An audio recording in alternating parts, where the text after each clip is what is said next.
ये जहाँ से हुआ है उसकी जांच होगी, उसको दोषी को दंडित किया जाएगा। राजस्थान से इसका कोई लिंक नहीं है।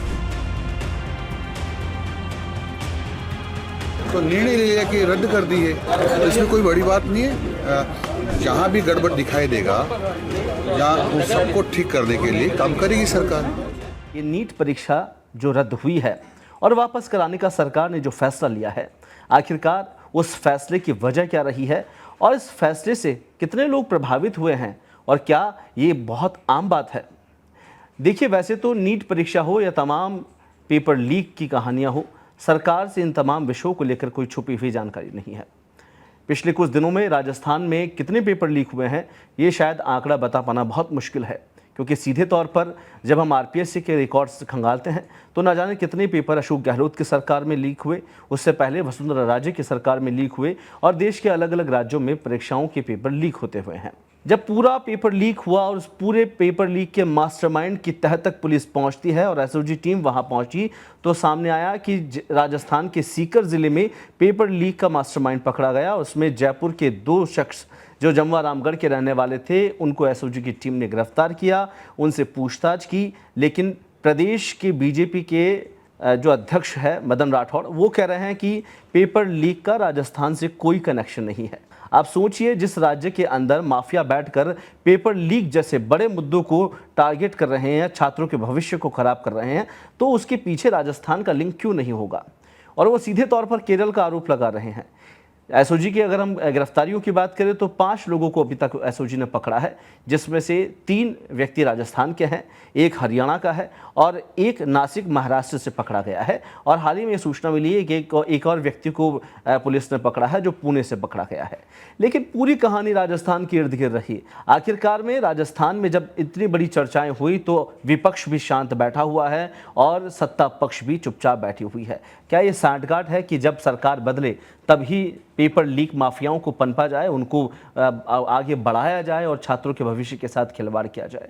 आखिरकार उन्हें पूछने वाला कौन है? क्या 2 लोगों को जब आप पकड़ रहे हो तो ये माना जाए कि पूरे पेपर लीक माफिया सिर्फ 2 लोग हैं जिनके पास ये सॉफ्ट कॉपी पहुंची और उसके बाद से पूरा पेपर लीक का जो प्रकरण है वो हुआ होगा? आप आरपीएससी का जब एग्ज़ाम देखते हैं, एसआई भर्ती का मामला देखते हैं, तो वहाँ पर न जाने कितने लोगों को पुलिस ने पकड़ा, एसओजी ने पकड़ा और उन्हें गिरफ्तार किया। तो क्या लगता है कि पूरे देश के अंदर जब 23 लाख के आसपास छात्र यहाँ परीक्षा दे रहे हैं, उनके पूरे पेपर लीक के पीछे क्या 4-5 लोगों का हाथ होगा? ये बड़ा सवाल है जिस पर सोचना बहुत ज़रूरी है और शायद सरकार इस बात को लेकर बड़ी अवेयरनेस फैलाती है, क्योंकि देखिए, जब पेपर लीक हुआ, पेपर लीक होते ही सरकार ने अगली तारीख की भी घोषणा कर दी ताकि कोई कंट्रोवर्शियल इस पूरे टॉपिक में आपको नज़र नहीं आए, ताकि आने वाले दिनों के अंदर परीक्षा पर सब लोग ध्यान दें और इस बात को रफा दफा कर दिया जाए मीडिया के सुर्खियों में कि पेपर वापस से हो रहे हैं और पूरा मामला शांत हो चुका है। लेकिन असली गुनहगार कब पकड़े जाएंगे, सबसे बड़ा सवाल यह है। कल जब 2 आरोपियों को एसओजी ने कोर्ट में पेश किया, जयपुर जमवा रामगढ़ के, दोनों ने एक ही बात कही कि बड़े लोगों को बचाया जा रहा है। वो बड़े लोग कौन है? और बड़े लोगों को बचाने की जब बात होती है तो राजस्थान में न जाने कितने ऐसे नाम हैं, नामचीन नेताओं के नाम सामने आ जाते हैं, चाहे वो बीजेपी में हो या विपक्ष में बैठे हुए बड़े नेताओं के नाम हो। क्योंकि हमने देखा, जहां एसआई भर्ती का पेपर लीक हुआ तब भी बड़ी मछलियां और बड़े मगरमच्छों को पकड़ने की बात कही गई थी। ना मछलियां पकड़ में आई, ना मगरमच्छ पकड़ में आए, पेपर रद्द हो गया और वापस से करने की बात सामने आ गई।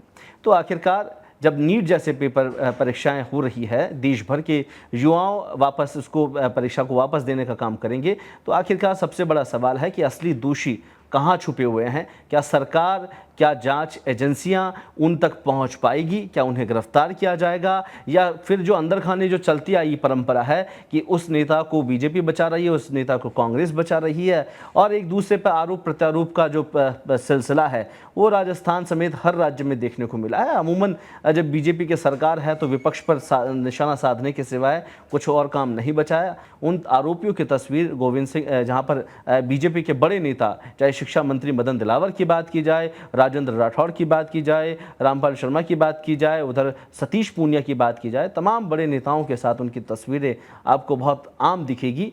तो आखिरकार क्या वो बीजेपी के कार्यकर्ताओं के तौर पे काम करते आए हैं या क्या कुछ और विषय है? विपक्ष भी आप देखिए कि ऐसा ही भर्ती का मामला हो, विपक्ष ने मजबूती से इस पर आवाज़ उठाई, लेकिन अभी तक जब नीट की परीक्षाओं के पेपर लीक हुए उसके बाद विपक्ष राजस्थान में कहीं ना कहीं चुप बैठी है। क्या उसका भी इस बात से लिंक है? क्या उनके उन लोगों से कहीं ना कहीं लिंक है? ये एक बड़ा सवाल ज़रूर है जिस पर लोग और तमाम जो छात्र इससे प्रभावित हुए हैं वो सरकार से जवाब मांगते हैं। देखते हैं आने वाले दिनों में सरकार इन आरोपियों तो कैसे पहुंचती है और असली मगरमच्छों को जो पकड़ने का दावा डबल इंजन की सरकार का था वो कितना इसमें पूरा हो पाते हैं।